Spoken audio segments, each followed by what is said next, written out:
So I want to talk about the almost manifestation. And the way that this can look is when you look at your own personal patterning of manifestation. We all have our own pattern. And what that means for me, for instance, it always takes me about a year to manifest a big thing that I'm calling in that feels a little bit out of my reach.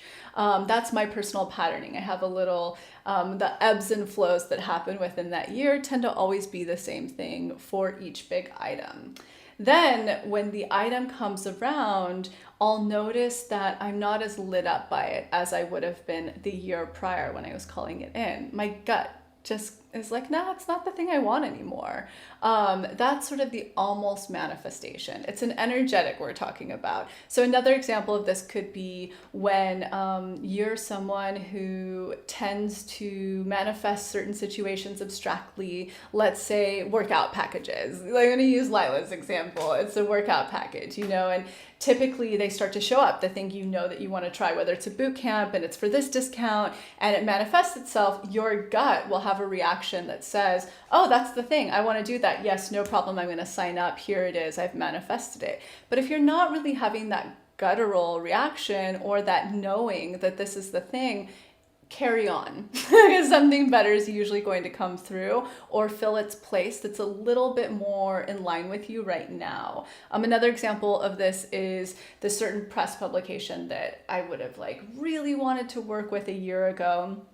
When press started to come in, of course, the year later, I started manifesting this press that I wanted from different publications. And when this particular one came through, I was just kind of like, nah, it's not the whole shebang that I wanted anymore. It felt like an almost manifestation at that point.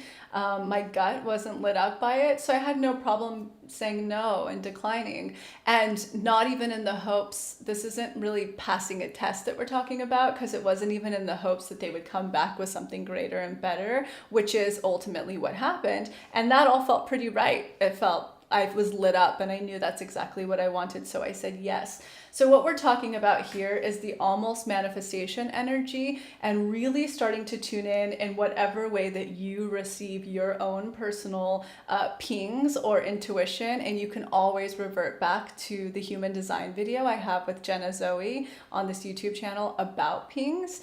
So it's how you process your intuitive guttural reactions that are yes or no, and it's starting to really listen to those, because when we say no to what isn't a full guttural reaction, even when it's something we have been calling in that comes through, it leaves the space open for something to align with us that we're more perfectly in alignment with at that time. So really tuning into those almost manifestations, you don't have to take them just because they've shown up. Have that fluidity, that freedom to just still leave some space if it's not a full reaction of a yes for what you want now to come through, because you're very close to it.